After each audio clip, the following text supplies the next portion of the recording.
mystery.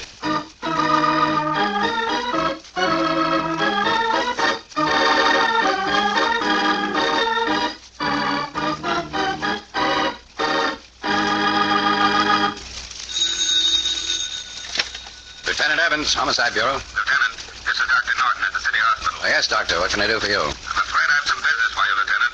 I have a corpse down here that may be of interest to you. I'm only interested in a certain type, Doctor.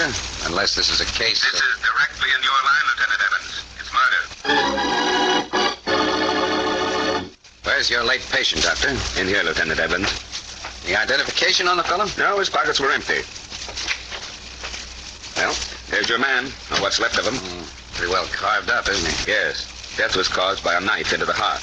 All the other wounds were merely an anticlimax. Speaking medically, of course. Which one of your ambulance men picked him up? Oh, I'm sorry. I should have told you before this. But he was brought in here by a motorist who picked him up at the side of the road. Did you get the fellow's name and address? I did better than that, Lieutenant. I asked him to wait until you got here. Good. I'll see him right away. Where is he? In my office. Down this way. I have a hunch he'll prove interesting. A man who'll give a ride to a corpse. Tell me, Mr. Scott, what time was it when you picked up the body? I should say it was about 11 o'clock in the evening, Lieutenant. I drove directly to the hospital after that. That was a pretty isolated road you picked to go riding on, Mr. Scott.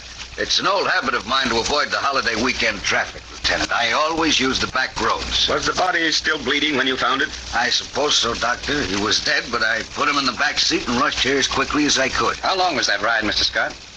About a half hour, Lieutenant. I estimated the death to have occurred about 9 o'clock this evening. That was an hour before Mr. Scott discovered the body. Well, that's about all the information I'll need right now, Mr. Scott. You'll be asked to come to the coroner's inquest, of course. I don't mind that, Lieutenant, but my time is rather valuable. I hope to be compensated for it.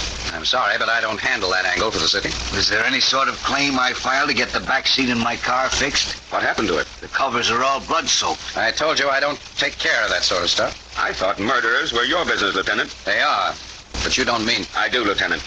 If you pardon the doctor's intrusion, I'll have to diagnose Mr. Scott as suffering from a malignant case of murder.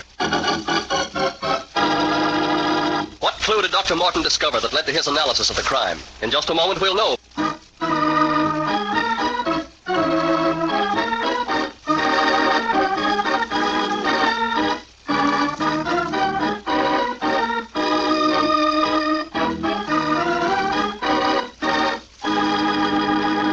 And now, back to our story. That's a bad guess, Dr. Norton. Only on your part, Scott.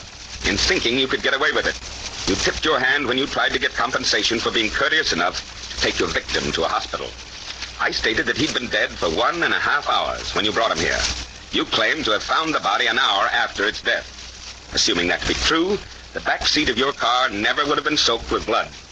The only circumstances that could have made that possible were for you to have killed him in that back seat, where he bled to death. Backseat drivers and backseat killers, they're all alike.